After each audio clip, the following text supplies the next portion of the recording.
Welcome back, everybody, to the Trade Waiters podcast, the comic book club, where we read a different trade paperback every single week. I'm Daniel, you're Nathan, we are brothers, we read comics. Those are all facts you just dropped. Yep, and we're wearing the same clothes because we're wearing the same shirts all week. I just really loved my fit from last week. Yeah, I just want to repeat that. Yeah, I love the way I look in yellow. Yeah, people say that about you. Oh, wow. They're like, wow, Daniel really looks good in this mustard yellow. I look so much tanner when you're compared to yellow. Yeah. Yeah, just recording back to back doesn't matter. Yeah, it doesn't matter. But Same content, though. no news, though. Yeah, no news, though, which is a little unfortunate, but who cares, you know?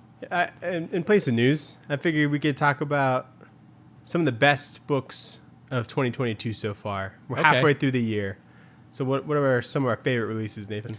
That's a really good question. So releases as in like started this year? Yeah. Man, I don't have a memory that goes back very far. But one that I'm really enjoying is Bloodstained Teeth. Yeah. By Christian Ward. That one's like 4 issues in now, and I'm pretty hyped about that one. I figured you'd have like Clementine on your list. Clementine is definitely a highlight of the year for me. Yeah. I pick up so many number one. Oh, Punisher, which is really I really am enjoying that. And what's interesting is that I did not think that I was going to pick it up. Like every issue that I pick up, I'm like, if this sucks, I probably won't pick up the next one. But then it like does something where I'm like, this is interesting still. And it keeps elevating. So yeah, Jason Aaron's really good at that. And he has like 2 just insane artists on it. So I'm enjoying that quite a bit. Does it just flip flop or? Yeah. So there's an artist for young Frank Castle. Oh, right. And then there's an artist for current Frank Castle. That's correct. Okay. Yeah. So that one's pretty good. What about you? What are some of the ones you enjoy? Since you just blindsided me this question, you probably had time to think about it. Definitely. I am super happy and super excited about Public Domain by Chip Zdarsky. That just was like technically this that didn't start this year because if you follow his Substack, then you would know that it started. Wasn't Substack this year too? No, it was last year. Oh, well, published this year. Yeah, because I'm coming up on a year of Chip Zdarsky's. Really? Yeah. Okay. I guess that doesn't count technically. But yeah. It was published this year, Nathan. To be fair, yeah, it did get published this year. So I read it this year, so I was really stoked on that. Yeah, that's a good one. From the GOAT, friend of the show, Chip Zdarsky. What about like Do a Power Bomb? You think that's up there? It's 2 issues in, but I am really enjoying it so far. Yeah. Just from my excitement from last week. It definitely, I thought it was going to be a Nacho series, which for those that are either newer listeners or forgot, I call things Nacho series sometimes because like Nachos, it can start off really great, but you go through all the good cheesiness in the meats really early on, and like nobody likes the end of Nachos because like all the good stuff's gone, your chips are soggy, just like a comic book. All the cheese is gone, the comics are soggy. But no, it's just like it doesn't have like the energy as before. But so I thought that was going to be the case with Do a Power Bomb because it was such a good first issue. I'm like, you can't replicate that. And then he like introduced the concept that's really interesting, and then had a twist that really fucked me up. So yeah, so I'm enjoying that one so far. So far, so good. I've only read like the first issue, but World's Finest, I just feel like should be up there.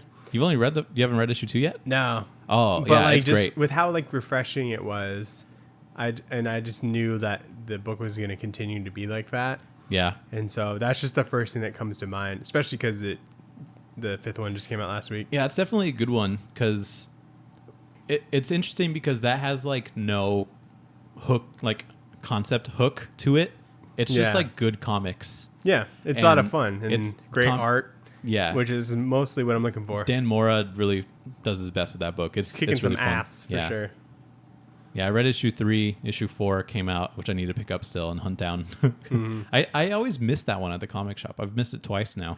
You know, it took a minute for me to like find it, and it was right next to Batman the Knight. Yeah, but like I don't know, I thought like it didn't come out because they put it right next to Batman, not like down by the W's for World's Finest. You know, So a little misleading. Do you think Jurassic League wound up being one of the best books of the year? I know we talk about it a lot. Yeah, Jurassic League, but it's like definitely fun.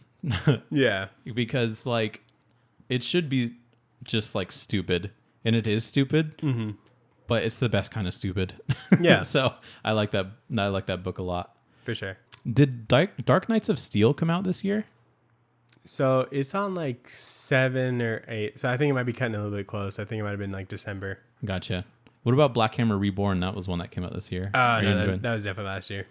Like really? When it started. Because it had like 12 issues already.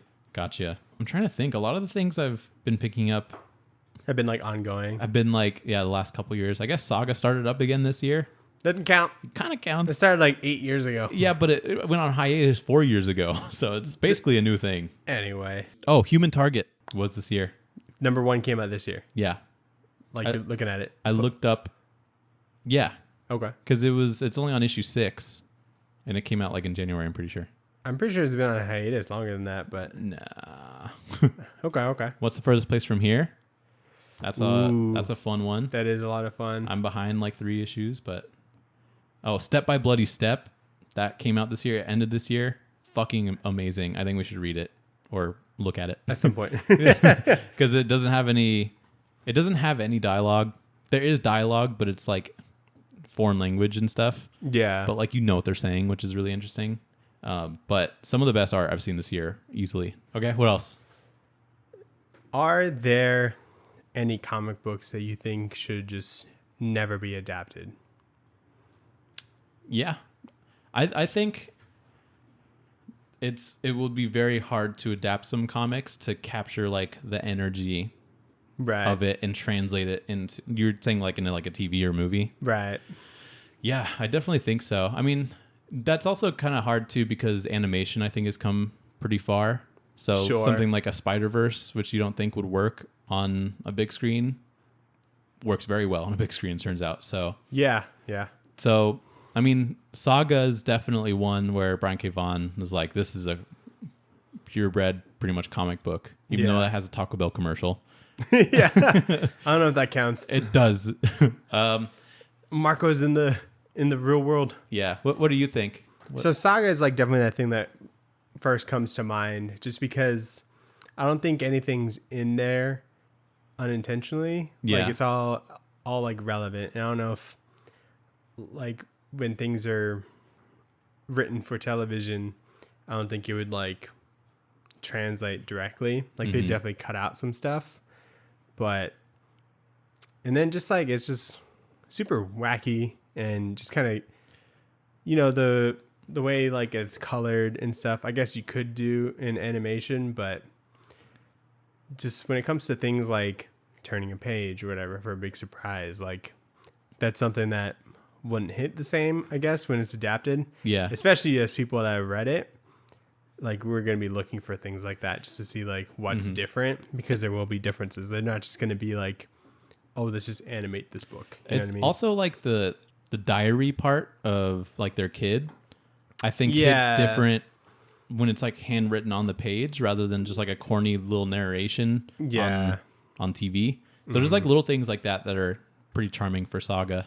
Definitely. Chew, I think, is one that wouldn't be good live action, but for a while there was going to be an animated movie, which I think might be okay if they did it right. Sure. But it would have to be like a very Rob Guillory style.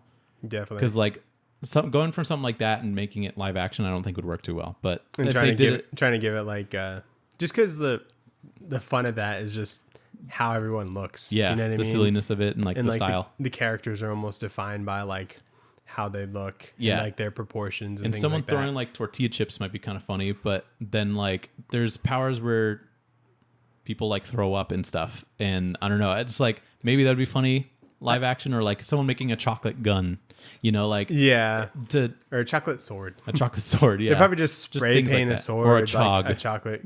A chog would look, I think, better animated than it would. They would cut that out. Yeah, like, 100%. So I think, just things like that. If you just go with like the bare concept of that, just like this guy can figure out murders or whatever based off of like eating the victim, I think there's like enough meat there to make a show and just maybe just have the same names. Yeah. But as far as like directly adapting it, it wouldn't directly adapt very well. Yeah, definitely. What else you got? I mean, there are things that were adapted I didn't think would be too good either. Like you wouldn't think that like The Boys would be too good. Yeah, if it was like directly adapted from the comic. So I think they've definitely handled that one well. Yeah, that's they had kind of like the freedom from like Garth Ennis, as long as they're like keeping the same energy and like the spirit of the comic book, then that's all that really matters. And it seems like they still wind in like a lot of things that are not necessarily as important, like the Russian storyline and stuff like that. Like totally could have been skipped. Yeah, but they still like weave like love sausage in there and Little Nina and things like that. They have the basic contents, but they did a good job of translating a comic that's kind of a satire of comics into a TV show that's like a satire of like superhero like live action stuff. Right. But then also throwing in the twist of like these are Republicans. So that that like turned out like that it came out at like a perfect time. Like if it came out like before the Marvel universe, I don't think it would be as funny. You know what I mean? And then I don't think it'd be nearly as gory because I don't think there's that much before that's that. What about big two people? Do you think there'd be a big two person that'd be hard to adapt? Like Mr. Miracle, probably. Squirrel Girl, I think, is one. Ooh, I think they were like working on that though. They might. Like the AT&T girl was going to be like Squirrel Girl. That's true. Yeah. And she looks great. They did a podcast. They did a podcast about it? Ryan North like wrote the podcast and AT&T girl was, But I don't think, I mean, again, there's probably like a way to do it of like a similar energy, but I don't think directly. But not where you like beat up Galactus or whatever. Yeah. No, and like also for just like you to believe like, oh, this is just like a Squirrel Girl kind of thing. Yeah, exactly. Like it might be like odd. But yeah, Mr. Miracle, I think it kind of depends on the version. Like the Tom King, Mitch Gerard's one, I think is a little bit more grounded kind of. It's a little like heavy handed. I think they would take things from it, but not necessarily like the suicide when he's trying to like escape death and things like that. I think they could do that. I want to see Darkseid eating from a veggie tray. Are you kidding me? Yeah, like him having some carrots or something. Yeah. Yeah, it's definitely possible. I don't know. I think like certain comics, like the plots are interesting in comics. You know what I mean? But because like how oversaturated things can be on TV, things are just so like, well, crazy, blah, blah, blah, like twists and stuff like that all the time. Like, I don't think Mr. Miracle would necessarily hit as hard, like on TV, like on network or whatever, as it would like in a comic. You know what I mean? I'd be excited to see him in a movie, I think. Yeah, I'd be excited. I would definitely watch it. Yeah. And it'd be cool. And they'd definitely like try and do like a modern spin on like... It would be that version, yeah. It would be the Tom King, Mitch Gerard's version if they had one, I think. I don't think they'd make it as like as campy as like his outfit normally looks. Like they try and make like... They'd make it cool, for sure. You know how like how Soldier Boy looks in like the comics compared to like what he is in the show? Mm-hmm. They'd do something like that probably. Yeah, probably. Or it's just some like tactical gear or something. Get Jensen Ackles. He'd probably work pretty well for Mr. Miracle. No, I actually don't hate that. Yeah. Yeah. So a couple more badly described comic books. Oh God. Okay, here we go. Your favorite? Yeah, I'm really good at this. Absolutely. A kid on a fitness journey is being stalked by their personal trainer. A kid on their Batman? No. Robin? A kid on their fitness journey is being stalked by the personal trainer. I don't know. What is this one? How about this? A high schooler on a fitness journey is being stalked by their personal trainer. Invincible? No. Fitness journey. The only thing I could think of is like One Punch Man. That's fair, but he's not being stalked. Yeah, no, he's not being stalked by anybody. I don't know. What is it? Luther Strode. Oh, okay. Yeah. Because he's got the I don't know, he's got the what CD. Was it called? The Hercules Method or something like Hercules that? Method, yeah. It was like a CD where he just like... No, it was like a magazine or something. I think it was a magazine, and yeah. So the dude, he wrote like the... What's funny is that's basically the One Punch Man explanation is just like... He just worked out really hard. He just worked out pretty good, you know, and then he became super strong. I should have came up with one for One Punch Man. Yeah. Okay. A bad friend tries to solve a big problem by making a smaller problem. Powers? No. Yeah. So it's something that we've read. Yeah. Big problem, solving a smaller problem. Wait, say it again. So a bad friend tries to solve a big problem by making a smaller problem. I have no idea. That's a hard one. It's Watchmen. Okay. Because what's the smaller problem? Ozymandias was trying to stop the Cold War basically by blowing up New York. That's a pretty big problem, though. You made it is a smaller problem. What's funny is I was thinking like Bone, because he was like trying to say he kills millions in order to save billions. Kind of thing. Okay, that's valid. I kind of felt like I was gonna get you there. That one. Yeah. All right, one more.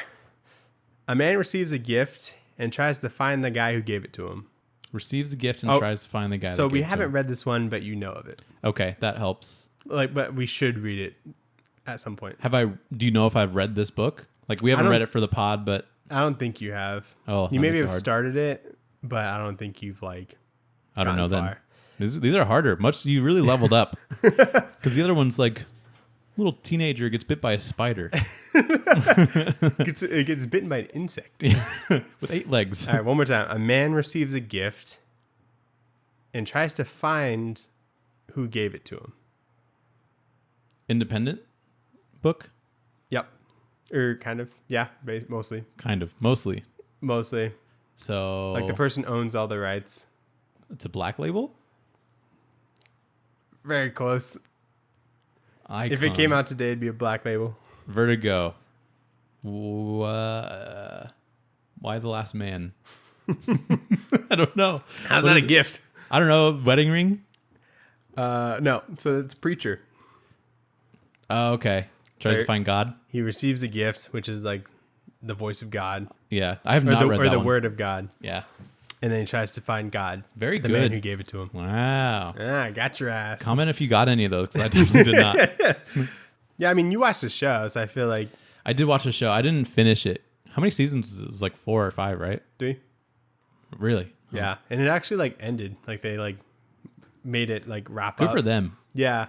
I'm sure there's more to it that they could have done. But yeah, I don't think 2 or 3 was nearly as good as like the first season. So first season's a banger one, and that wasn't even like based on the comics. I know. It was like before the comic even starts. And it was like awesome. I love that. Very cool. Anyway. So yeah, so that was our news segment.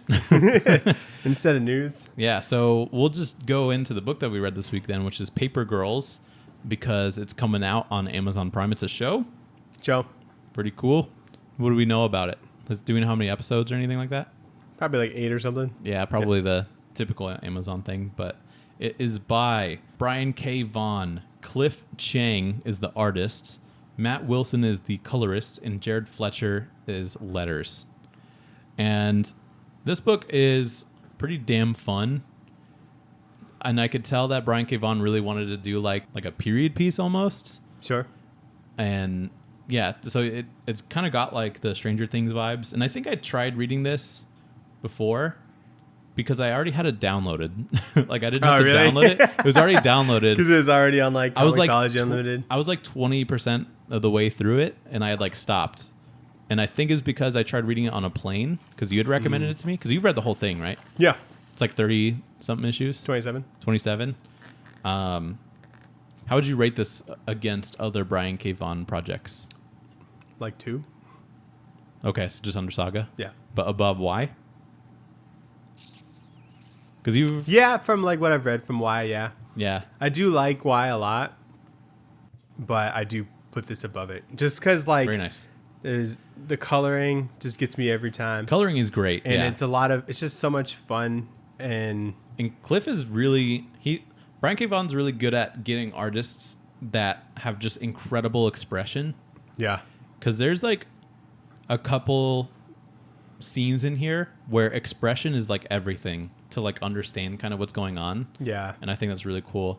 Like even there's a couple situations where it's very similar to his book Barrier, which I enjoy a lot. And it's like a 4-issue series. It was like a horizontal book. Yeah, it just sucked. Which I think is kind of fun. It wasn't. But like, it's just about navigating an alien abduction with somebody that doesn't speak the same language as you. And like, there's a similar kind of situation like that in here. Yeah. And I know the guy's intentions, even though I don't understand what he's saying. Sure. So it's really cool.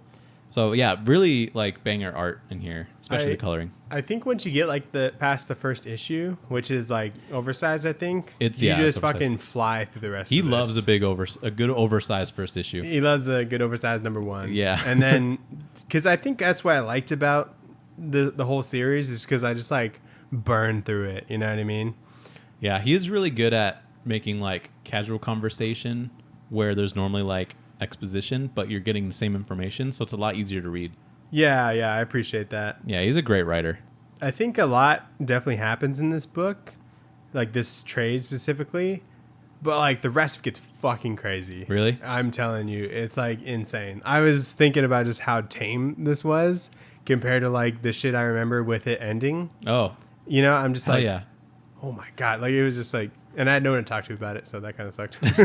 maybe I can read it then. I think if you just read like a trade every now and then, because I think this takes like an hour to read, honestly, you just get through it so quickly. Maybe if I just like am really jazzed from the show, I'll be like, maybe I should just read this next trade. So the end of this trade, they put in like the trailer of the show. Oh. So I think they're going to cover a lot more ground in like the first season than they do in the first trade. Interesting. Which I think is like probably a good thing. Yeah. Because technically like this whole first trade could be like just a couple episodes. Yeah. Maybe even like 2. Yeah. Especially if it's like an hour long. Yeah. Like the whole trade kind of takes place over like a couple hours. Yeah. I think. Maybe like 2 hours. Yeah. But anyway. We'll get into it. So, issue 1, there's like a crazy dream sequence in the beginning from our main character, Aaron, who sees some like pretty fucked up things. And it's like her sister dying from like a demon, and there's like she's like in space, and there's like an apple. It probably comes to fruition later, I assume. Is that stuff that you recognized? I don't remember it now. Is there an apple at some point? Probably. Like, why would there be an apple is like the first thing you see in the series, you know? So I feel like this ended like 3 or 4 years ago. Just about, yeah. And so it's not very like fresh. Okay, gotcha. You know what I mean? That's fair. Especially reading like 120 trades since then, probably. Well, you don't remember every single thing? No. I don't remember episodes we've done, you know? Yeah, I was looking at that the other day, and I was looking back at episodes, and I'm like, I don't remember a fucking thing about that book. Like, I loved X-Force that we did, the Uncanny X-Force. Oh, that was like my second time reading it, so I do But I remember that. can't remember. I only remember the end. Yeah. You know, I don't remember anything else about it. Like, if I go into like what was the Rick and Morty book about, you know? Or Shang-Chi, what happened in that book? No idea. Man. Well, it was all that shit with like his like brothers and sisters and stuff. There's a couple there was like the girl with the hammer, I think. Okay. And then like the dad was a dick. I don't remember. Or was that Mortal Kombat? I can't remember. Mortal Kombat, I do remember. The dad was the dick, but the sister. The sister wanted to be like the king or whatever. In Mortal Kombat, yeah. Or no, in Shang-Chi? Shang-Chi. Remember? I don't know. There's like a sister and they got separated at birth. I'll have to This read. could totally be like a different book. This could be any one of But our I think it's 120-something Shang-Chi. episodes. Yeah, I know. Anyway. Back to it. So it's the day after Halloween, and Erin's like up early, and she's doing her paper route. Wait, how do you know? Because it says on the newspaper. Oh, it does say November 1st. November 1st, 1988, which is something I really like, because if you're a smart reader, you'll pick that up. Yeah, not like me, though. No, not like Daniel. But like, he's really good at show don't tell like that, because it's very clearly early in the morning. She's picking up newspapers. She's getting on a bike. She's obviously like a paper route person, right? So Yeah. So while she's on her paper route, some teens like start harassing her. But luckily, there's like another group of 3 paper girls that intervene, and like the badass one named Mackenzie just like talks them off. Short for Mac. Yeah. Or she shortens it to Mac. Yep.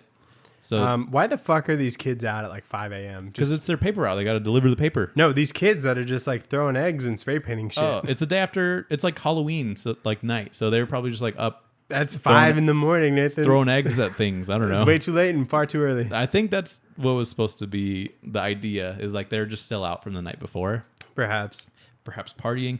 I do like that the costumes are for the time as well. So there's like a Freddy Krueger one. Mm-hmm. That was probably like all the hot shit at the time.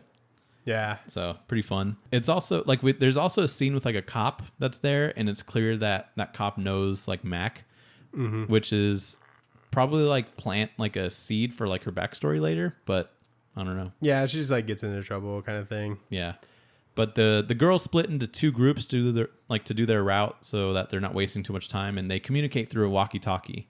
And Tiffany, one of the girls, gets jumped by guys that are like dressed up as like ninjas or something, and they're speaking a weird language, and that guy takes the walkie-talkie. So when the four of them go to find those guys, they're in like an abandoned house and they're looking around, and they find alien technology which like triggers, and it changes like the sky above to be like super purple and like bright. You can see all these like stars and stuff. Mm-hmm. They mention in here like aliens, and they mention like the Orville Wright radio show. Do you know what they're referencing when they talk about that? Yeah, World of Worlds. Yeah. Orville Wright was like one of the Wright brothers, like the people who like invented flight.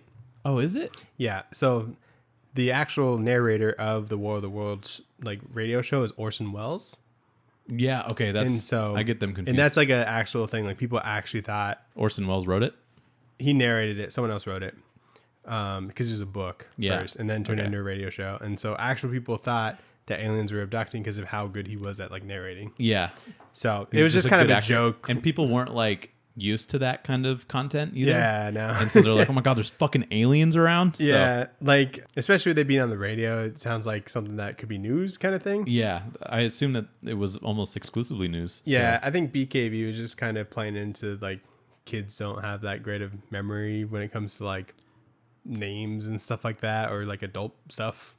You know what I mean? Okay. So But we get shit wrong all the time. I just didn't know if you knew that, but yeah, I've heard that story. I like listened to a podcast like explaining that whole situation, and like, oh, that sounds fun. People like died because they were like, what podcast was it? It was Do Go On. Really? Okay. Yeah, I'll they picked like a topic. Yeah, that one's a really entertaining. That's a great episode. podcast.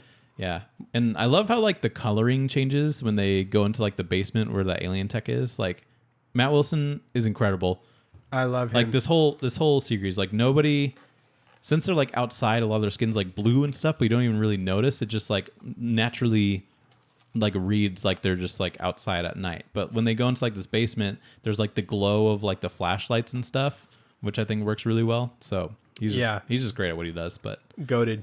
So when they're outside, those like mysterious guys are out there and they try running off, but Mackenzie tears like the headdress or whatever off of one of them, and it reveals like a really fucked up looking man. And so they knock him out, and she like picks up like an Apple tag or an Apple logo of some kind. So I don't really know what that is. Do you know what that is? It's like explained. It's supposed to be something from the future. Yeah. So it's like it kind of looks like an Apple TV when that first came out. You know, you could like plug it into your TV. Yeah. I don't remember what it is. It's kind of like I think it turns out being like some sort of like hard drive. Okay. So that makes sense. I love a good like alien language lettering. Oh yeah. And this one kind of looks like it's almost like Mandarin, but you could tell it's like definitely not. Yeah, a lot more dots. Yeah. I love this panel where the color like scheme changes when Mackenzie sees like what's her face get punched, and she's like super pissed, and so it changes into like this like pink background, and she's clearly very angry. Yeah. Like, there's a lot of like emphasis on moments like that tell you like about the characters. So yeah, they're just like really clever with that shit. Or when who is it that gets punched? Is it Tiffany or KJ? I think it's KJ. KJ. Yeah, like even like that page is just like emphasis on like on the hit is very cool. Yeah. And so these like alien looking guys are like Darth Vader looking motherfuckers.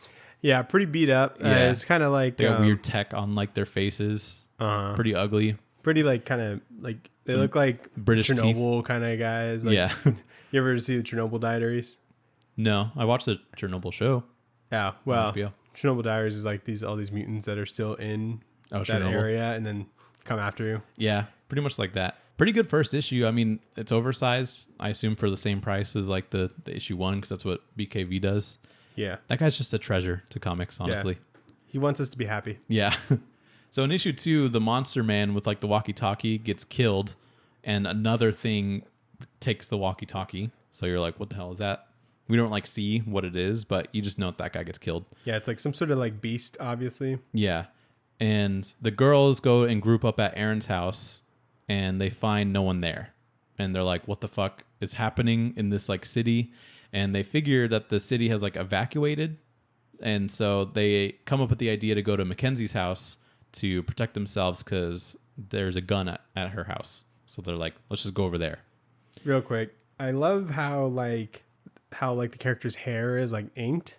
Yeah, it's really good. Like that shit's so sick. It's like simplistic, but it also like just represents hair really well. Yeah, and the girls have like pretty distinct hair from like one another, so that really helps to like identify them. What I kind of appreciate, like obviously like I don't know, the race of like an actor doesn't matter to portray the character, but it seemed like the people that they casted for this looked as close to these characters as possible. That's nice. It is a diverse. It's still like a diverse cast. Yeah, so I think it will translate really well like to television. Yeah, and you'll even like recognize some of the things that happen here. Yeah.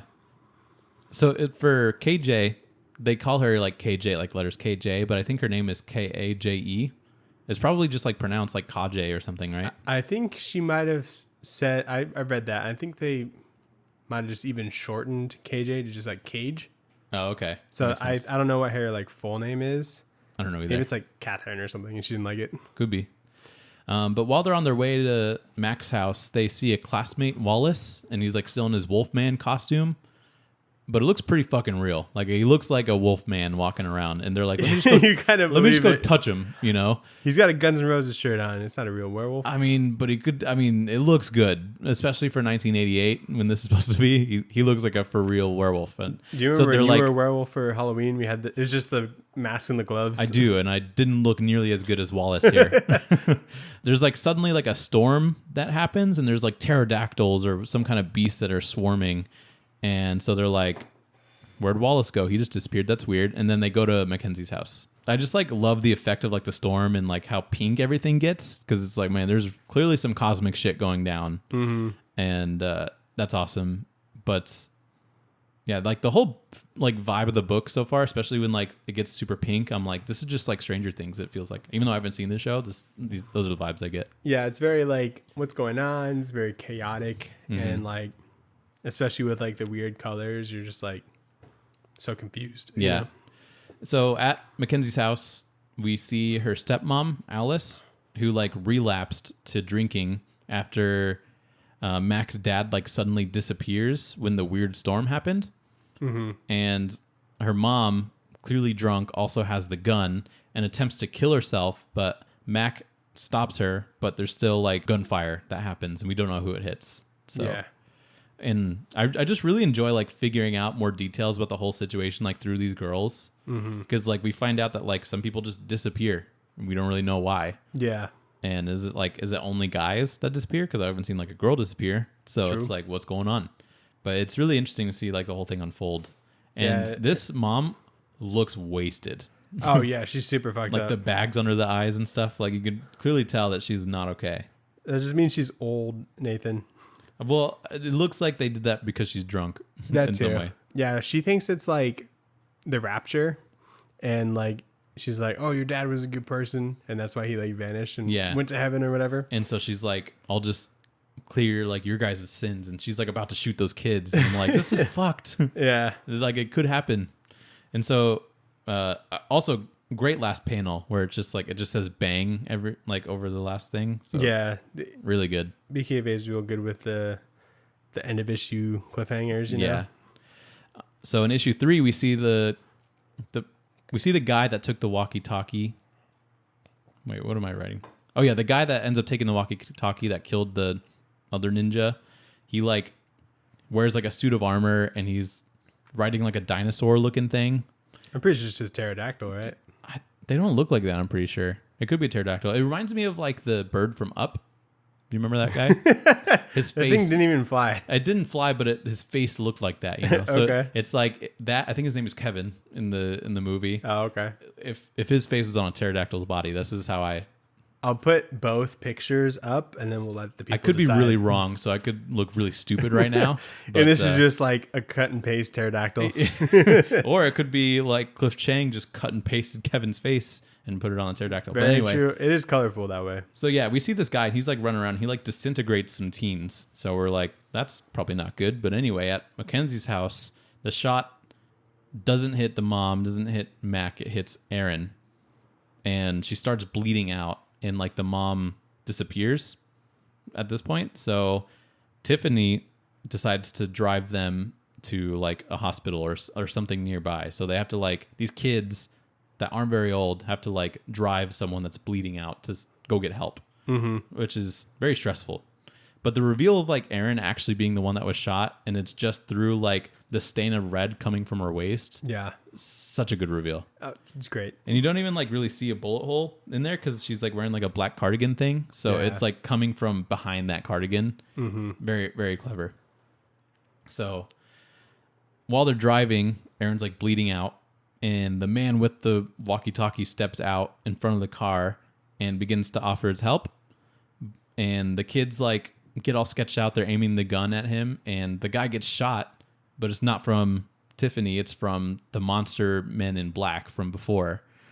And Nathan, KJ has the gun. KJ has a gun. My bad. Whatever. One of the kids. It doesn't matter. Tiff is driving. Tiff is driving. Yeah, you're right. Aaron's bleeding. Mac is trying to help Aaron by applying pressure. Yeah, doesn't matter. But I'm sorry, I've read way more of this than you have. So it ends up being like the guys that look like ninjas before, and they take like his little translator thing. They got like a little translator dot thing, and they put it up to their necks, and they reveal themselves as like teenagers too, which I think is pretty sick.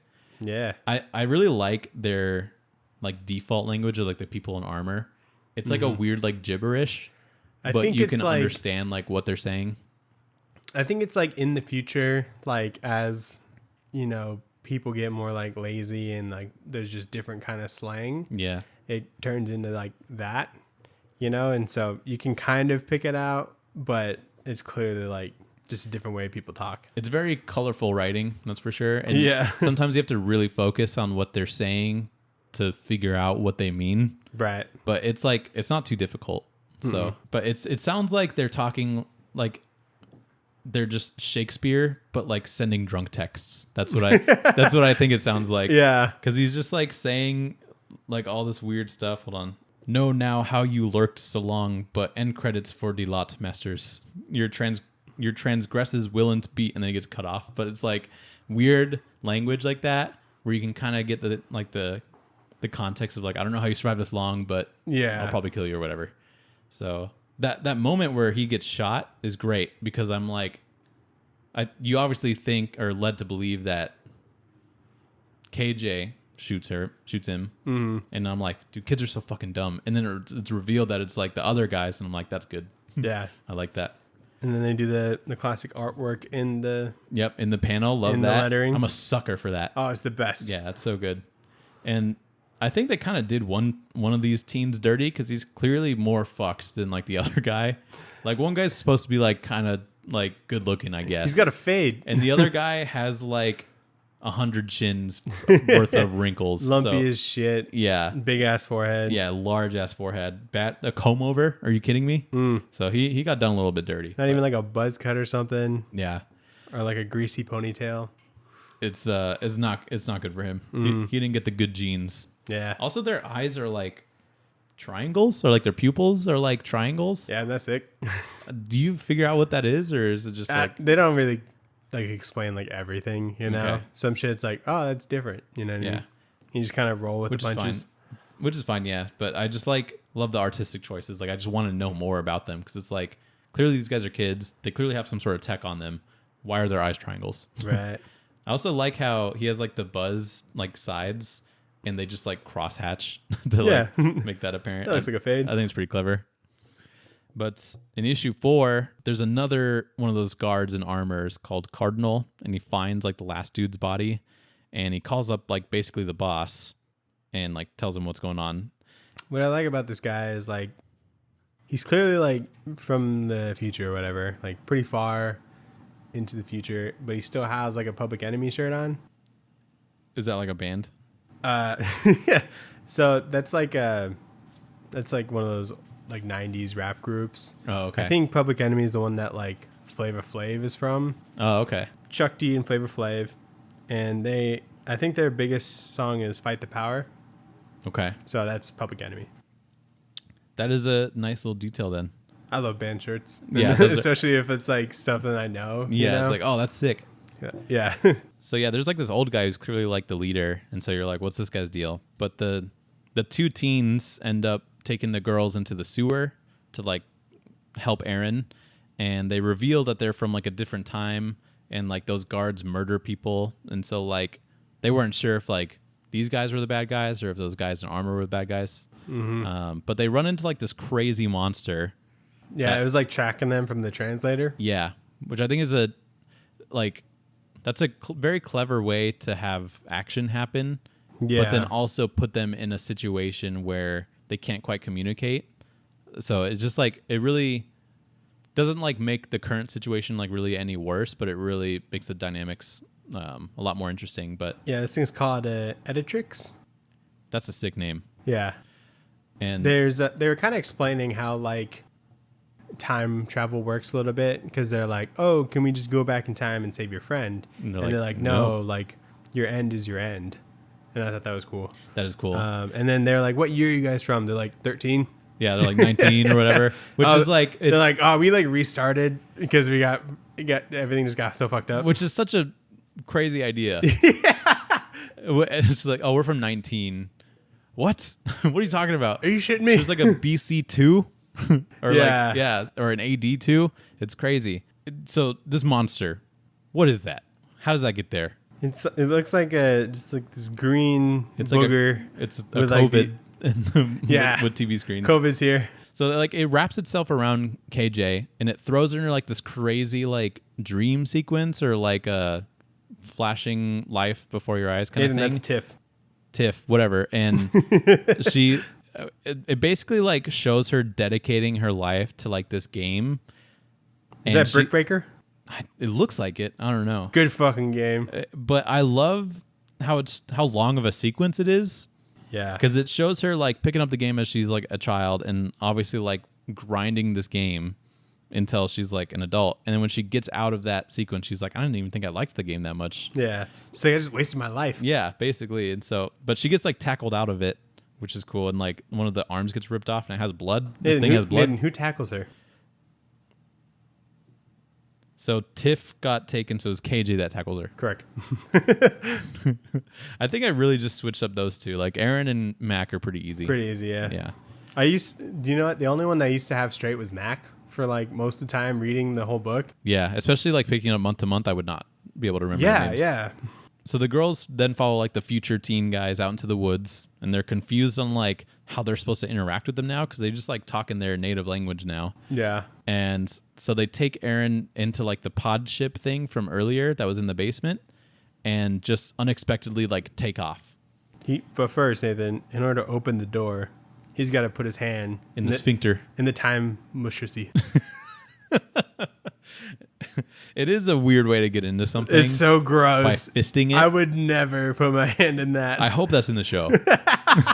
He's like, oh, give me 1 second. It's like, oh my God. I hope it has like a weird noise. I need to be the first person to watch it just so I can like make a TikTok out of that. Look up for it, yeah.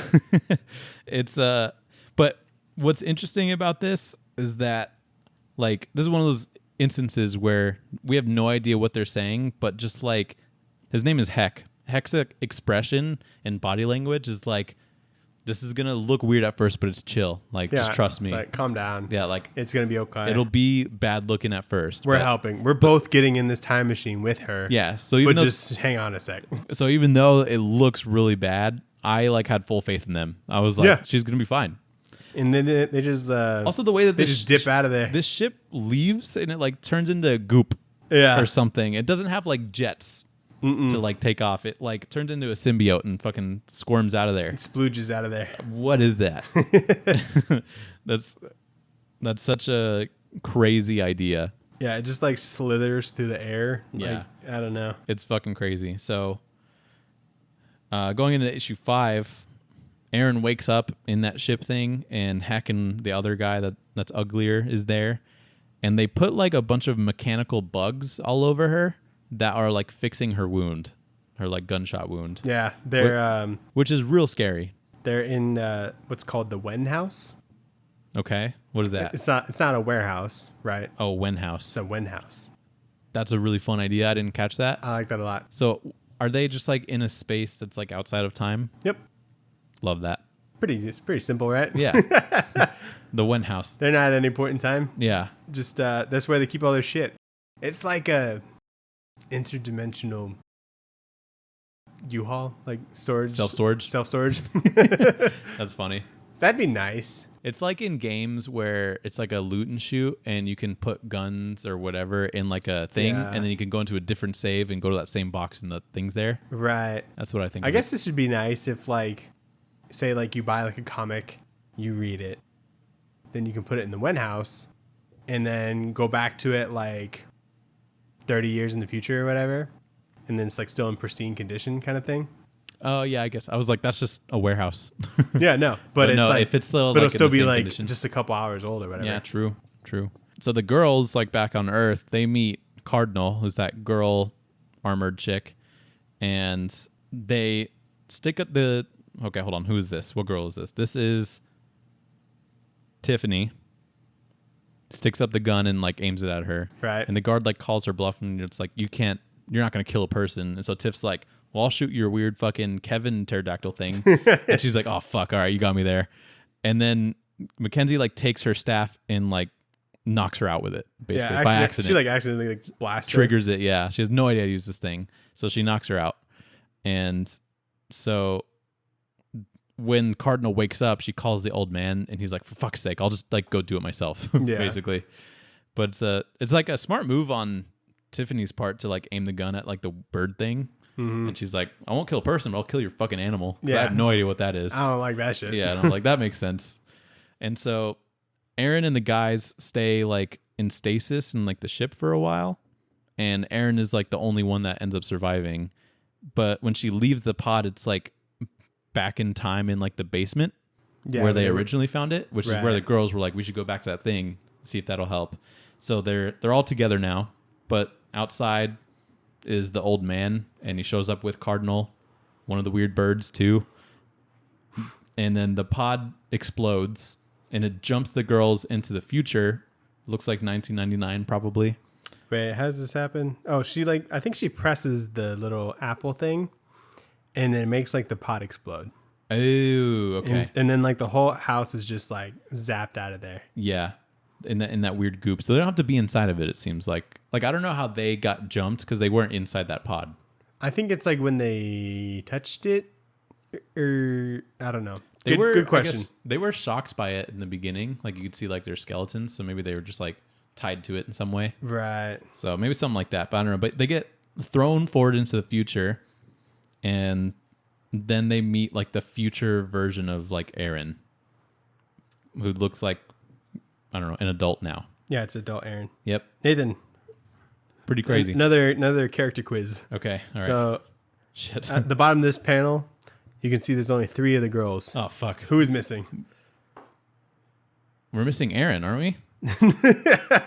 There's Tiffany, Mackenzie. So KJ's missing? Yeah. I thought KJ was the one with the fucked up hair. No, they all have very 80s hair.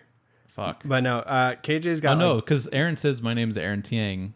And she's like, what the fuck? My name's Aaron. My name's Aaron Tang, and I got a bob cut now. I'm a Karen. No, she got headphones on. She's what happened to KJ? She got separated. Like a different time? I don't remember. She dropped out in like 2005? It could just be, maybe. It could just be like... Listening to Maroon 5? Oh, man. Songs about Jane? Songs about Jane? Banger. Yeah. She's no skips. She's like, they got good music here. Yeah, goddamn. This band's going to go places and never be bad. Yeah. That's what she thought. This has got to be everyone's favorite band. And continue to be for years to come. No, I can't remember if she is dropped off at a different time or if she's just in a different place. She's just separated, okay? That sucks. But yeah, now they're in 1999. Yeah, it looks like it. And I love that sequence, like when they're transported to the future of just like them jumping forward in time. It looks really trippy, and you know, it's a little on the nose to be like 1999 now. Yeah. But like they like fall into water and then they're just like all of a sudden on the street. Like, I don't know what the hell just happened. They're back in but they're back in the town in Nashville. No. Aren't they in Nashville? Stony Stream, Ohio. Okay. Yeah. They dropped a name and I'm like, okay, I know where that is. But I thought it was like Nashville or something. No, it's or Cleveland. Don't they say Cleveland at some point? They're like around Cleveland. Okay, yeah, that's what I heard. But same thing. But yeah, future Aaron's a pretty cool twist. Yeah. But it's also clear that she has no idea what's going on. So this is clearly like an Aaron that didn't go through what just happened in this entire trade. Right. Because if that was future Aaron, if that was the same Aaron that experienced this, she'd be like, oh, okay, I know what this is. There you are. Yeah. I knew this day would happen. Yeah. So yeah, it's really interesting. Like it's just like a fun, like period piece time travel thing. I love a period piece time travel thing. Yeah, and it's like they did really good with like the environment, and like nothing was like too new, and like all the phone, like they did their research for like properly for a period piece. Mm-hmm. So yeah, good ass. Yeah, there was a ton of like references to I'm assuming things that were people in the 80s knew. Yeah, you know? which is kind of weird because I don't know if that necessarily would have. I don't know if enhanced your experience. Yeah, like because this almost feels like it's a YA kind of book. Sure. But if you're referencing things in the 80s, like I don't know if that's all gonna hit with like the readers for like the intended like reader base, you know? Sure, but like I guess like it's kind of the same thing with like Stranger Things. Like it's not necessarily the things that they're talking about. It's just what happens, I guess. What came out first? Definitely Stranger Things, I think. Because So Brian K. Vaughan's a little rat. That's what you're saying. Hold on. This is what Daniel is saying. I'll figure it out. Trade Waiters co-host says Brian K. Vaughan is a rat. And he bites content. So Stranger Things came out, first episode, July 15th, 2016. Ooh, that might be cutting it close. Pretty close. Hold on. What's this book called? Paper Girls #1. March 30th, 2016. So like the same thing? Like months before? Oh my God, Stranger Things is biting Brian K. Vaughan content? I don't think so.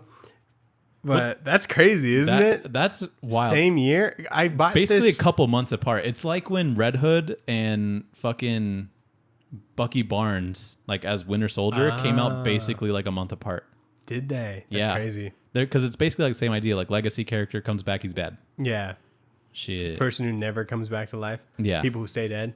That's crazy. Because like I bought this trade for Serena on Christmas. In 2017? I don't remember. But like, because I thought she'd like it because she liked Stranger Things. You know what I mean? I'm like, so it's a bunch of kids in the 80s. I wonder how he feels about that.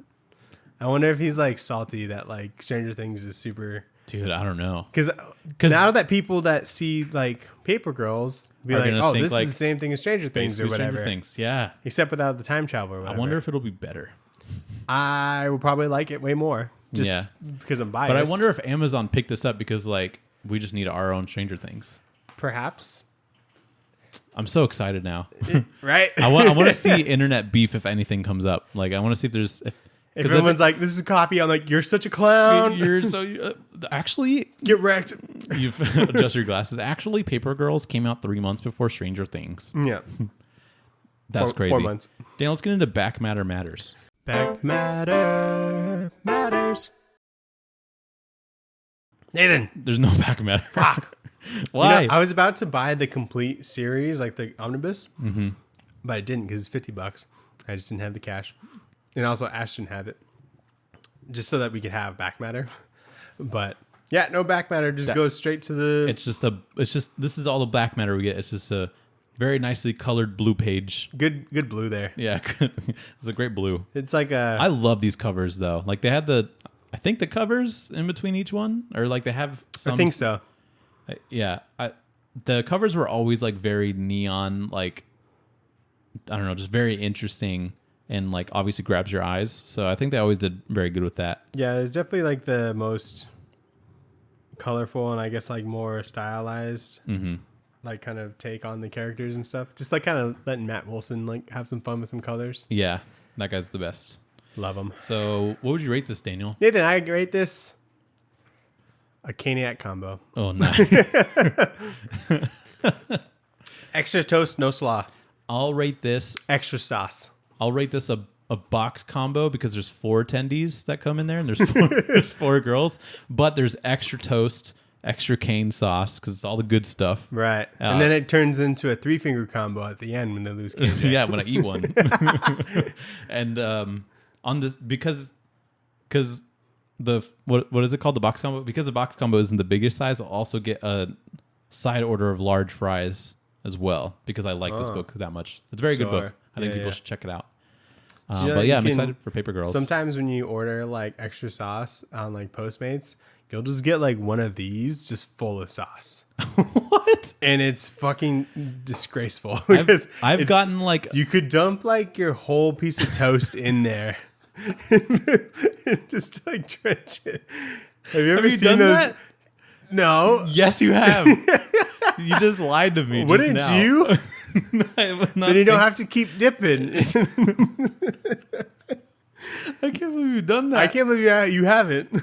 I haven't gotten a fucking cup full of cane sauce. It's only if God wants you to be happy, it happens. I've gotten like the little, like I've asked for extra sauce before, and I've gotten a little cup, but on like Postmates specifically. No, do it on Postmates. See what happens. Okay, I will, because it's like a 50-50 shot. That's pretty good. Yeah, I've ordered like extra sauce, but like it's just like another little like cup. Yeah, that like it normally comes in, but it was in like its own styrofoam box. Oh yeah, they do that. And I'm like, what the fuck? Just like it fits in there. Yeah, so like I think because we get like 2 drinks, right? Because we get 2 combos. They give you the drink carrier and then just give you the thing of sauce, so it bounces out a little bit better. That's insane. It's so funny. Oh my gosh, I love it. I love Canes. I'll have to try. I pay for DoorDash Premium though. You pay for DoorDash Premium? Yes. I guess it's probably smart. Because every Friday I reward myself for getting through a work week and I order smoothies. Do I pay for that? Does Sarah pay for that? We should probably. I think we pay for Postmates. I do it enough to where it pays for itself. Yeah. We order like twice a week. So it's like definitely worth it. But she gets all these like gift cards from work. Like she gets one like a $50 gift card like a month. Sheesh. Yeah, it's insane. That's a lot. I know. It's sick. I'm like, don't quit. Yeah, no. Not just like the dental insurance, but also these gift cards. I need canes. Yeah. I need a cup of cane sauce to drink just on its own. Oh, man. Anyway. Let's go into the poll list. Shove it in your box. The poll list. What did you shove in your box? All right, Nathan. So we're doubling up on episodes, so we don't have anything more, but there's stuff I left out. Yeah. So last week we didn't talk about all of the comics that we read. So let's continue that. Yeah. Right? So we talked about Do a Powerbomb last week. It's great. Everybody picked it up. I talked about Mandalorian scamming me and it's being just bar for bar the first episode of outrage. that show, which is fucking bizarre. I mean, the art on it is good. I like the cover, though. I think it's worth it. I picked up the Declan Shelby cover, so I'm pretty happy about that. Of The Mandalorian? Yeah. Oh, cool. Busy guy. Like, it's not like they copy like the shots of it either. Like, there's a few that are like referenced, but there's like a little bit of like, I don't know, just freedom that the artist had. Yeah. Okay. But like a lot of the lines are the same. Mm-hmm. I assume. There's not even that much dialogue in the first episode. So I also read Punisher #4. Okay. From Jason Aaron. It's great. And I think one of the funniest parts of that book, maybe not funny, but just it is funny, I think, actually.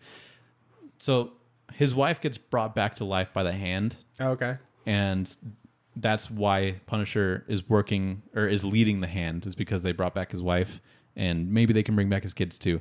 So his wife is like alive, doesn't know or remember anything, like doesn't really know what's happening. There's like bullet holes in her face. Oh, fuck. And it's like, they're like healed, but they're like pretty big scars. And she's like, what's going on, Frank? And there's like these bullet holes in her face. But I love Paul Azaceta in that book. Yeah. Doing like the flashback Frank Castle and him just being like lonely kid. And like the idea is that like the Hand has sort of been like scouting out Frank Castle like pretty much his whole life. So that's how they tie in like early Frank Castle stuff. Okay. But like in his room as like a kid, he's got like Captain America posters and stuff. Right. And one of them is like Captain America's first like comic where it's him punching Hitler and shit. Oh, nice. So it's like, I don't know, they get really creative with that book. So I'm liking it a lot. And I also read 8 Billion Genies #3. Okay. I just read 2 today and that was a great issue. I was reading the 3rd one, but Serena got here. I like the 2nd one a lot because there were such smart wishes in it. I'm like, fucking thank you. Yeah. You know? Yeah. There's some that I'm like, who in the right mind would like wish for that, you know? Like a but there's like a mech dinosaur tractor thing. There's one in the third issue. I don't know if you've seen it. It's not like a spoiler or anything, but you know how it like shows the Earth and it's like in issue 3 it's like 8 days after. There's one of like a guy who like wished himself to be super big and he's just like choking in the atmosphere. and you could like see him from that shot of Earth, and I'm like, that's pretty funny. That's that probably hilarious. happened. But yeah, there's like something that happens in the third issue that like kind of raises the stakes for sure. Okay. It's like a rule that makes sense, and it feels like half the book is just like explaining the rules kind of. I kind of prefer that. Yeah. I enjoy it because they like really thought about it, and they really. Because the second one, they're like, oh, too many people ask for like the same thing, they could like cancel out. Yeah, which I think is really funny. That's a really good one, but there's another one that makes sense and raises the stakes. There's like another rule that you find out, and I'm like, that's fucking sick. So I'm really enjoying this book so far. Yeah, I was like, at first, like when it ended, I'm like, okay, and then the second one, I'm like, all right, this is starting to like round out a little bit. I like the format of the book because like the first one was like 8 minutes after like the first thing after like G Day where everybody gets a genie, and then it's like the second issue is like 8 hours, and then this issue is like 8 days, and the next issue is like 8 weeks, and so I think it's gonna end with like 8 million years from now, and people that have like wished themselves to be immortal like are just there being immortal or whatever. So I'm really like interested in like where it's going, because it's clearly like going forward in time. Because like in the third issue, it starts off and there's only like 6 billion people, not that many in the world left, you know. And I think how it'll end up ending is like the people who like wished for things unselfishly and like were thinking like for the better of humanity and like Earth. Those are the people that probably end up living the longest. And then people that just make like dumb wishes will probably like end up dying from them or whatever. 2 billion of them have died already. So yeah, it's really good so far. Yeah. So I just there's a bit where like at the beginning of the third issue, Santa Claus is just like real. And then the fucking moon like eats him, has a face, and like gets his tongue and like wraps around the reindeer. It's just fucking like sucks them in like some ramen. Because Santa would be a wish that happened.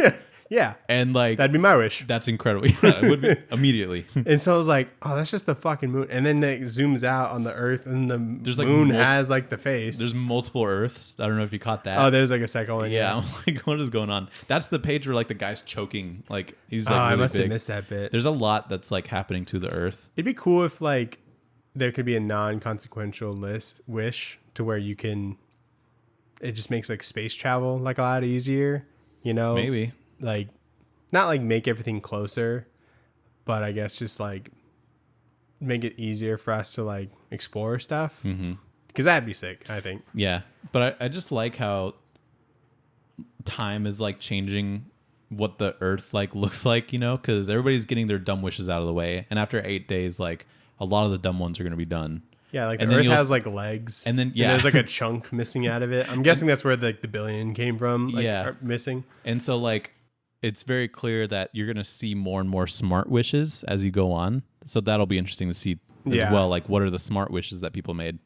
So I'm enjoying it a lot. Yeah. I hope that it's just like kind of a lot more explaining of the world. Like, it's cool. Like all the genies have like know all the wishes and stuff like that. Yeah. And Yeah. They're like a database. All the rules are cool. I like how they all like just look a little bit different. Yeah. Like some have like a mustache or something. They kind of like mimic the person that they're doing a wish for, I think.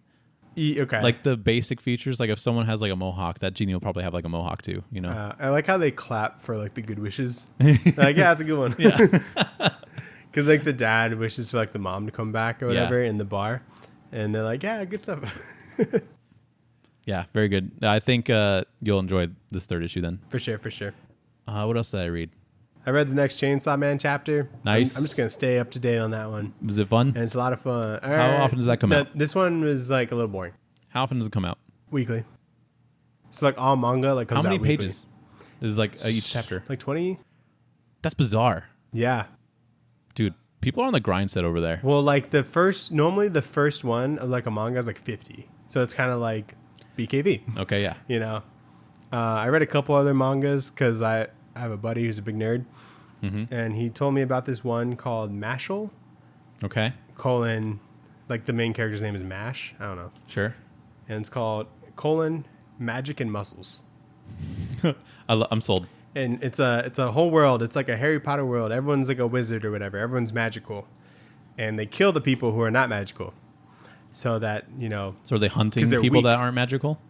They like get like arrested and like executed, I think. Oh, wow. And so there's this one magician who just finds a baby, right?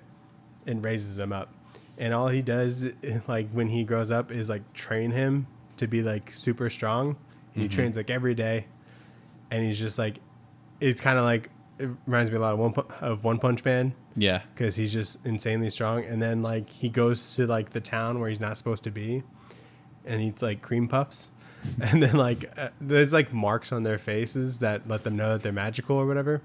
Oh, okay. I guess you're born with it. I don't know. Like a detective or whatever like comes after him and like does these like insane spells at him, and he just like fucking whacks him away. Wow. So he's like smacking away a spell, and then the other guy at the bottom is like he's like, he's got a small face. What? Yeah, that's like his like shocked like, oh my god, I can't. That's hilarious. So it's a lot of fun. I think it's, and so what that detective eventually is like on his side, and he's like, oh, we'll just like hide him in plain sight. We'll give him like a fake mark, and he'll just go to like the magic school or whatever. And so it's like that. Cool. It's pretty fun. There's actually a riddle in this, and I asked Sarah because I couldn't figure it out. I want to see if you know it. So in the morning, I have 4 legs. In the afternoon, I have 2 legs. And in the evening and at night, I have 3 legs. What am I? 4, 2, 3. Yeah. He never says what the answer is. He But just punches Sarah- the guy who tells the riddle. I should do that with riddles. And so it feels like it has a good answer. it doesn't. No. I looked it up. He took it from something like a common riddle. But I looked it up. I'm like, that's dumb. But I just wanted to see if you knew. What is it? It's a human. So like when you're a baby, you walk on all 4s. When you're an adult, you walk on 2 legs. And then when you're like elderly, you use like a cane as like an extension of a limb. That's dumb. Super dumb. Anyway, that one's fun. So these mangas that I'm talking about, they all came out in the last like year or 2. So there's no like anime for them. And I like want to get them caught up because like those come out weekly too. Like all manga comes out weekly. So it's kind of fun to like be caught up and then just like kind of look forward to like Tuesday, you know? And so you're just neglecting the comics that you like haven't read. You goddamn right. Yeah. That's like, I would read manga, but like if I'm going to sit down and read something, I'm going to read something that I already bought. Sure. But you just fly through these. That's true. Anyway. And then I also read this one called Kaiju number 8. Okay. And it's a world where there's kaijus and stuff. It's in Japan or whatever. Okay. And there's like this task force that kills the kaijus. And then there's this damage control team that just cleans up after them after they're killed and stuff. Mm-hmm. And there's this guy who's on the damage control. And he's like, I want to be a kaiju hunter or whatever. And this like worm thing is like, I found you, and then just jumps into his throat. And then he turns into this like mini kaiju. Okay.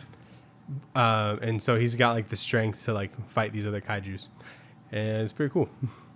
It's just a cool design. Did you look it up right now? Yeah. So that's the guy. That's what he turns into. That's pretty cool looking. Yeah. And then the designs are really cool on like the kaijus. They don't all look like Godzilla or something. Okay. Like they're all like pretty different. Very nice. So that one's just like cool for like the action and stuff. But yeah, anything else you read? No, but I have been playing like this game like recently. Mm-hmm.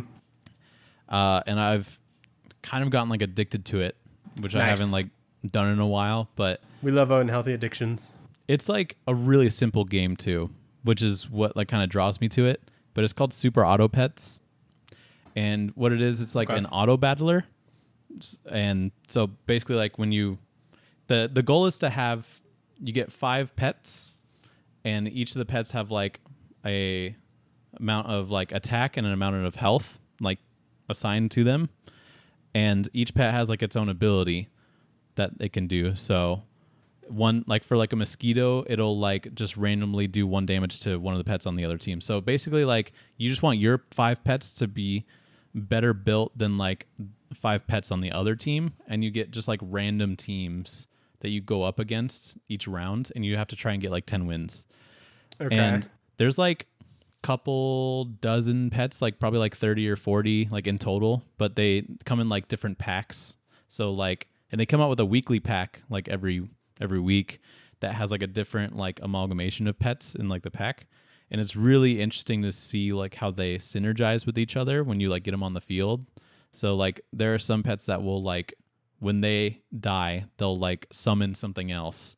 And there's pets that when things are summons, that'll give them like additional health or additional attack or things like that. Or if somebody dies, then that pet will get more health. So people do like summoning builds and stuff like that. And there's like so much variety for this simple ass game. And it's so addicting. And it feels so good when you win.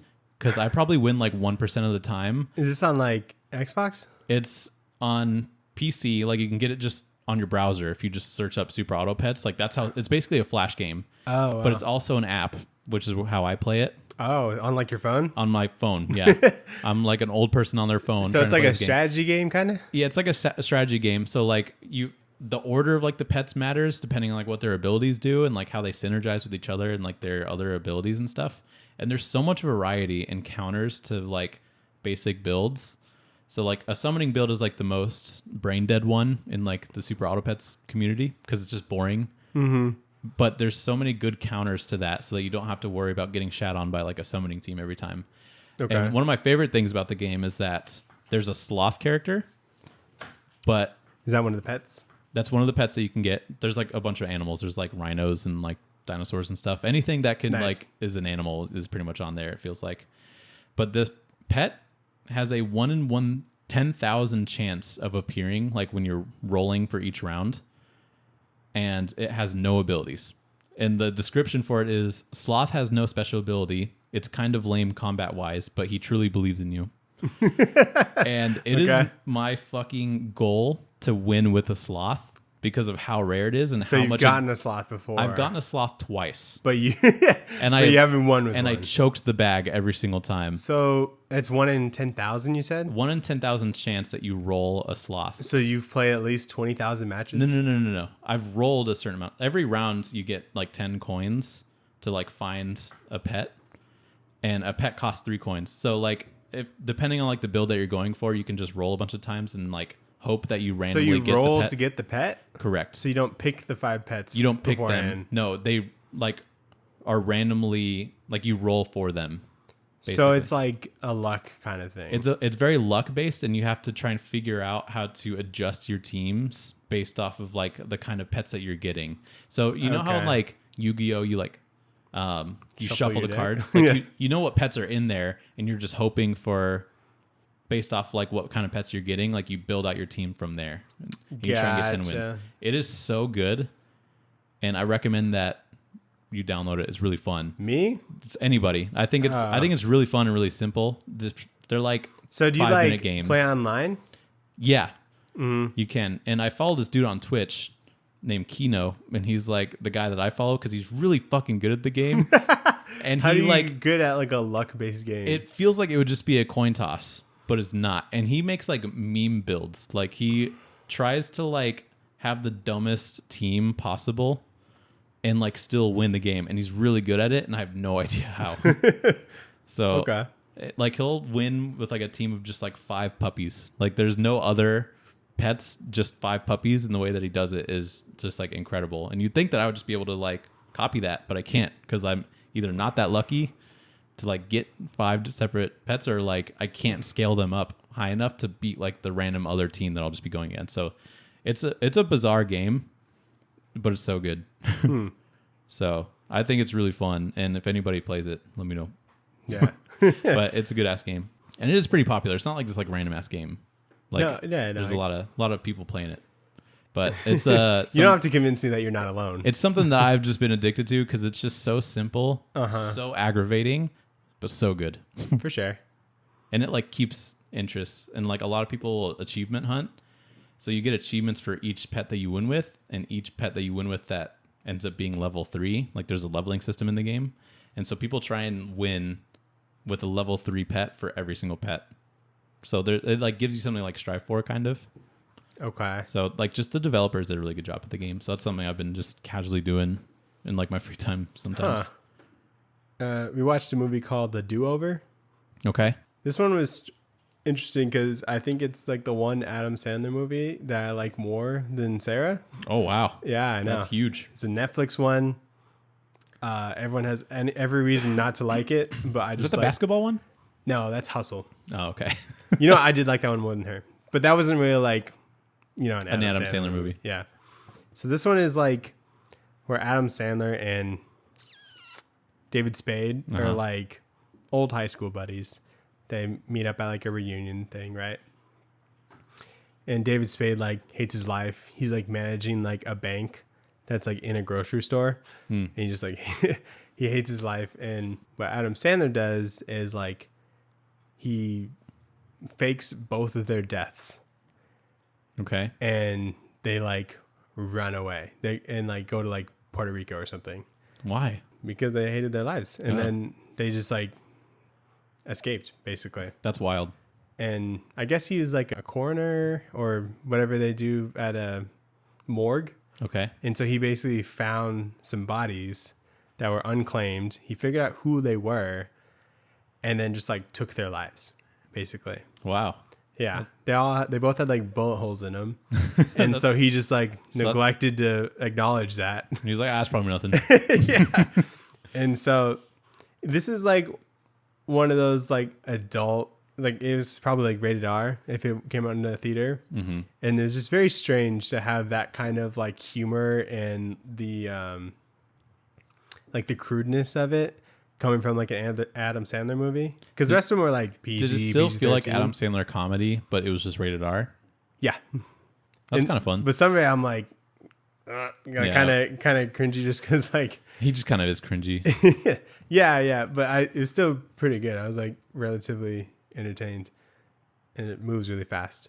Nice. Yeah, good movie. If you happen to. All right, great. Anyway, should we talk about Miss Marvel? Oh yeah, we've been kind of behind. I don't even remember what happened. Don't worry, I do. Okay, great. So Miss Marvel episode 5, they actually have like there's a partition thing. There's a partition thing. They actually go through like some of the history and like show like little clips of stuff that happened like at that a time. huge world event. Huge, yeah. No, I had no idea about it. No clue. Schools should do better. Yeah, I know. Our schools suck. India got like split. I didn't know that. I didn't know that either. I didn't know Pakistan just wasn't there for a minute. Yeah. And then was. And then the partition happened. Yeah. I felt like a dumb American watching this. I know. It's insane. It did its job. And it looks stressful. People are on top of that train and they're that's so scary. like, oh, I'm good. You don't have to hold on to, you just, just hope that you don't roll off. Yeah. Unbelievable. And so they show like the whole Aisha story, like her origin, like how she met like her grandfather or whatever. Aisha. So Kamala was watching her grandma's parents deal with the partition. Yeah. Okay. I couldn't remember if it was like her grandma and that's why her grandma's like, oh, you need to learn about this shit. Because it wasn't like that long ago. Yeah, no. It was like in the 40s, wasn't it? 1947. 1947. Okay, yeah. So Kamran's mom was like looking for Aisha. Yeah. And ends up killing her at like the train thing. Yeah. Like by the trains. Her grandmother always thought that like her mom saved her, like when she got separated from her dad. Yeah. But actually ended up being like Kamala just in that time. Yeah. And helping her. Which is pretty crazy. Yeah, I like didn't even think about that until like it happened. I'm like, oh, you know what I mean? Mm-hmm. So that was kind of like a cool, like trippy scene. I did enjoy that like quite a lot. Yeah, and then they go back to like the present, which is where it became less good for me. Yeah, and then the veil like opens, and then like. So who's the girl that's trying to go back into her own dimension? What's her name? Najma. Najma. That's Kamran's mom. Yeah. So she like. I guess was she like, just fuck my kid. I'm going back to my dimension. Is that what it was? Basically. She ends up dying. She like sacrifices herself to close the veil. I don't know about the change of heart, but it just happened really quickly. And then that was very confusing. I'm glad that wasn't just the end of the season. Like, oh, Kamran has powers. They're all done now. Yeah. And then Kamran gets powers somehow. I guess she's able to just, email it to him or something. Send it, like fucking airdrop it over to him. It's pretty much, it's weird. So like, do we know we don't know where the bangle gets its power from, but it's clearly something similar to what they were trying to do because Kamran has like basically the same ass powers, right? Yeah, because they're all the what was the word that they called? That's another thing. Kamala's like 100 different things. She's a lot of things. She's like a jinn. A jinn, yeah. And then like, I mean, this is like towards the end, but she's like also like an inhuman, I guess. But just kidding, it's a mutant. But then also like she gets her powers from the bangle, or maybe spoilers. She doesn't. So that was a little bit confusing. But yeah, she's like a lot of different things. Not a jinn. There's one more. I can't remember what it is though. But yeah, that's what they are. And then the worst thing in this season happens. Circle Q gets blown up. Oh, I know. I was like, nah. I'm like, I mean, it kind of happens in the comics too. I mean, does like, it? Yeah, it gets like something happens. Did we read it? Yeah, we read it. Well, there was the cops like come because something happens. Oh, it was when Kamala tries to save Bruno from Bruno's brother, and then she goes big and like kind of wrecks something, but it doesn't blow up. Okay. It just gets wrecked and it has to be rebuilt. But anyway, yeah, Circle Q, blows up. Yeah, and I'm like, God damn it. That was the best convenience store out there. Yeah, Kamran was like hiding with Bruno in his like apartment above the place or whatever. He's like, I could have sworn your name was Brian. I'm so sorry. So episode 6, this one's called No Normal, which was cool because that was the name of the trade that we read.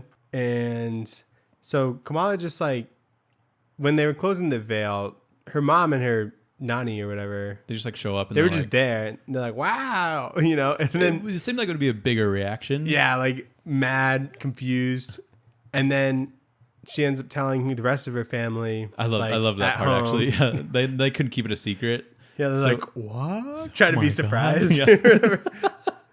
That was pretty good because that shit would happen. Like, yeah, just like they just seem like they love gossip, and they made that very clear. Like in the beginning, when like whenever they see each other, it's just gossip all the time, 100%. So that's pretty funny.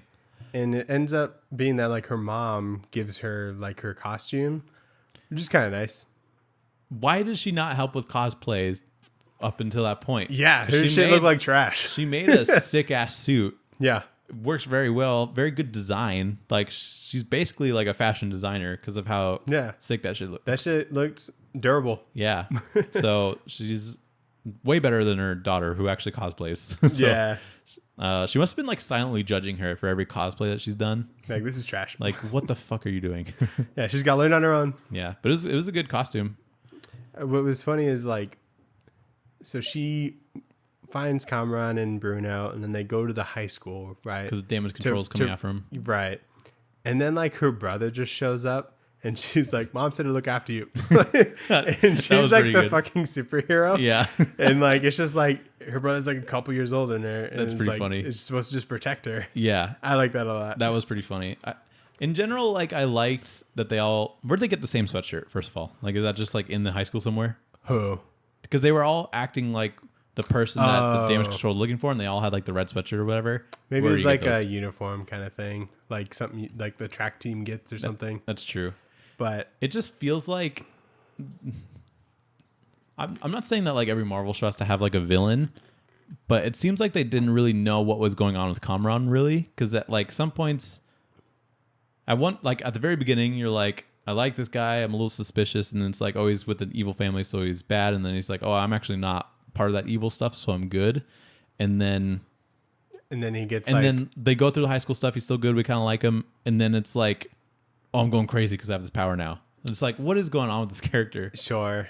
Yeah. So, and then it becomes good again after, I don't know, but like the whole like end final scene was just a little bit strange, I guess, because it didn't feel like, I don't know, like it just felt like another Disney Plus ending where I'm like, okay, I guess they wrapped everything up. Yeah. I mean, I don't know how like those powers like affect people that aren't like Kamala, you know, but what did damage control have? Some sort of like sonic cannons kind of thing? Those like, are cool though. Yeah, that was nice. It was like, reminds me of that like thing that like shoots the air. It's like basically that. Yeah. You just feel it in like a circle.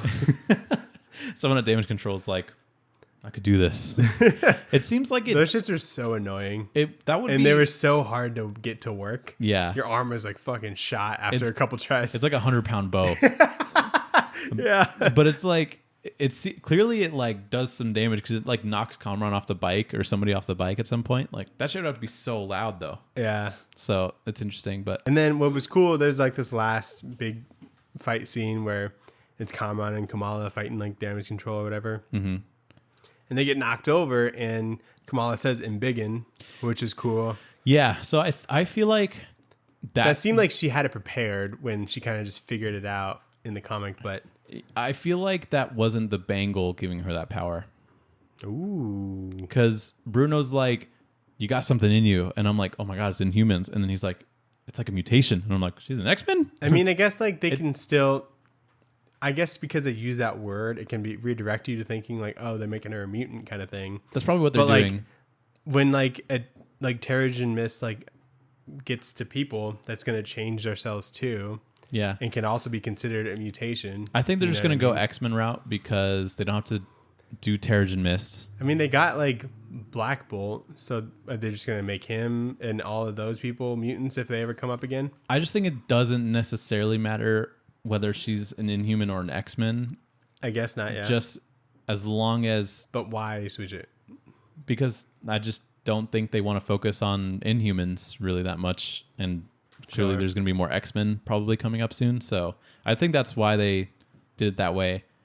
And I didn't like it at first because I'm like, that's just weird. Like, why would they do that? But thinking about it, like the important part about that character is like her heritage and like her being just like a high school girl, you know? Yeah. And that's like the fun part. So it doesn't really bother me that much now that if they just like make her an X-Men. Right. Because it's basically the same character, you know? So... But I don't think that Embiggen was, even though she relatively looked like the same size, like her proportions didn't change that much, I feel like that wasn't the bangle doing that. Okay.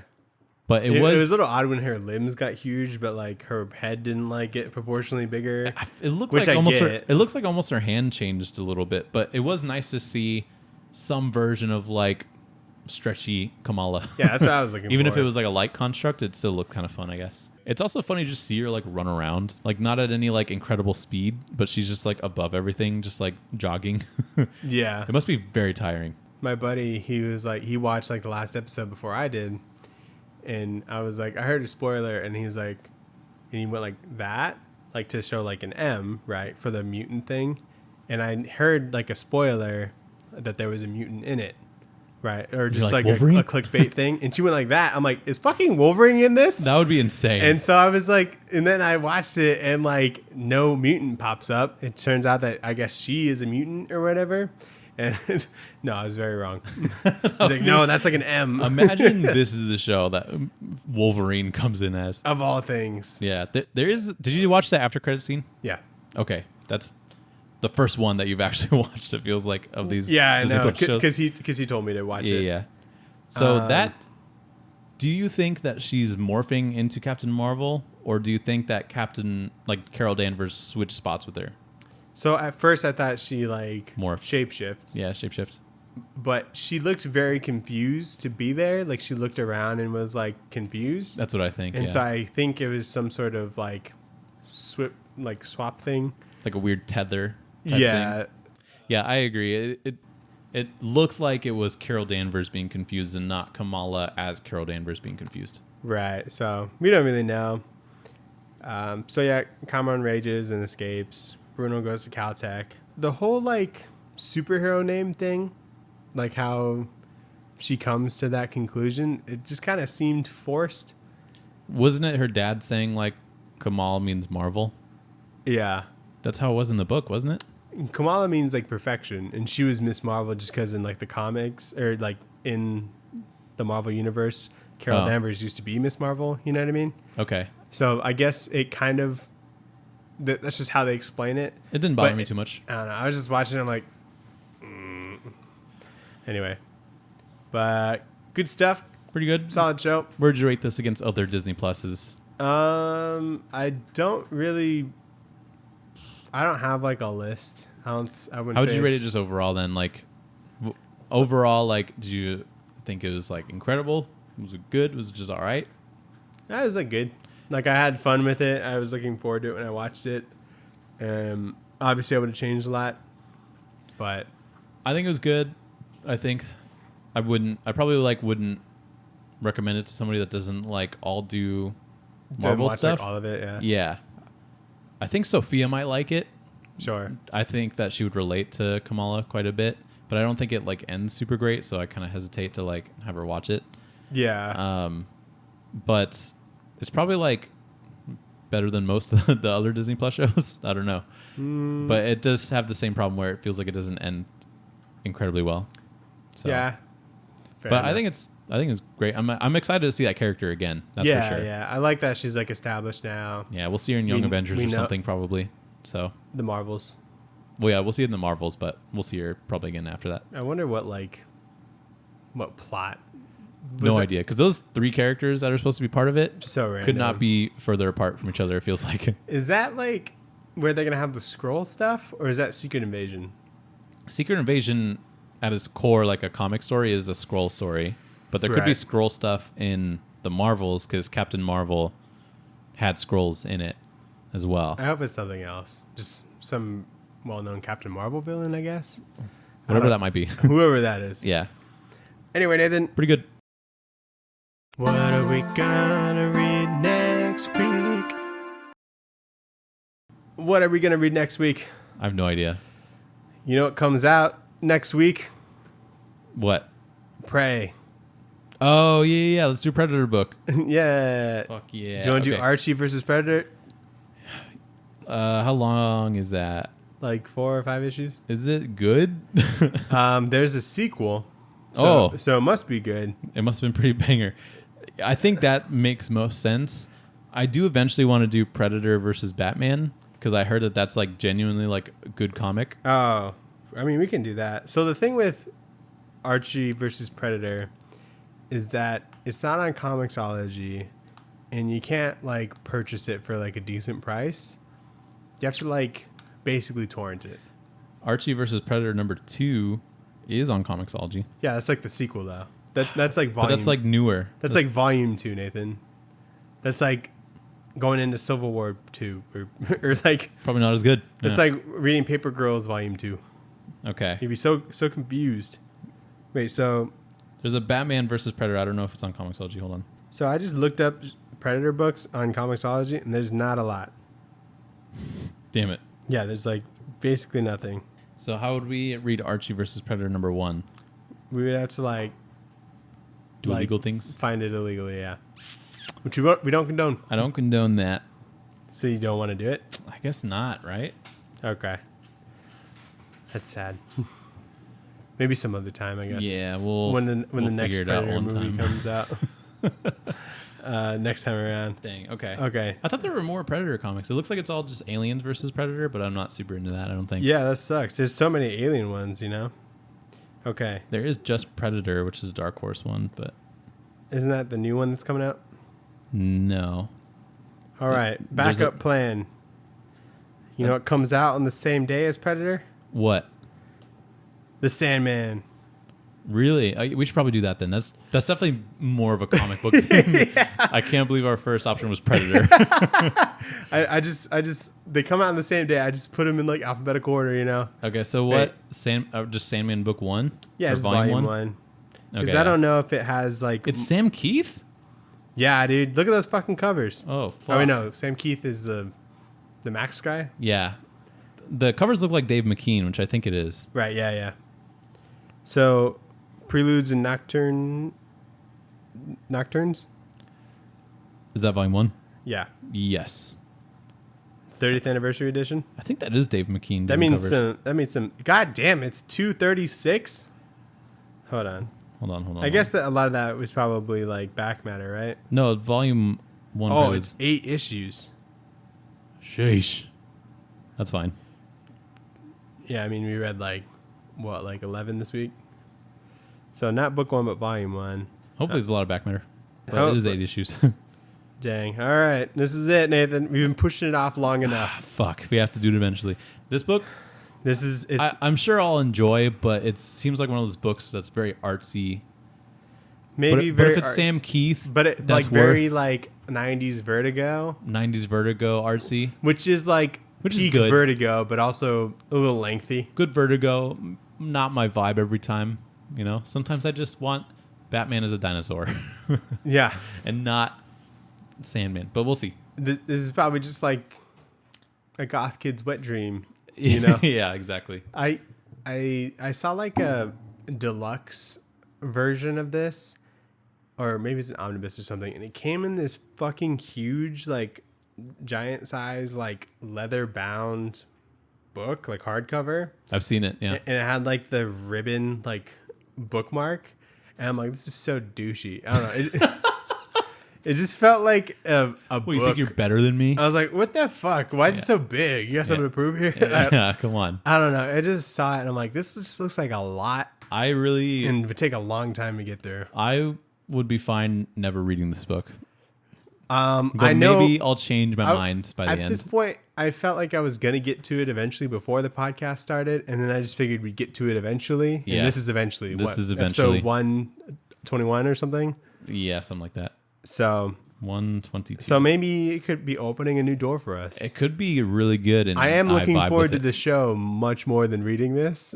So yeah, true. We'll see how it goes. We'll do that. Thank you everybody for listening. Follow us. If you're watching, thanks for watching. Keep watching. Watch another one. Yeah. Give it a like. Yeah. All of our shit's in our Linktree. You know, listen, watch, look at our stuff. Follow. And that's it. That's it. Goodbye. Later.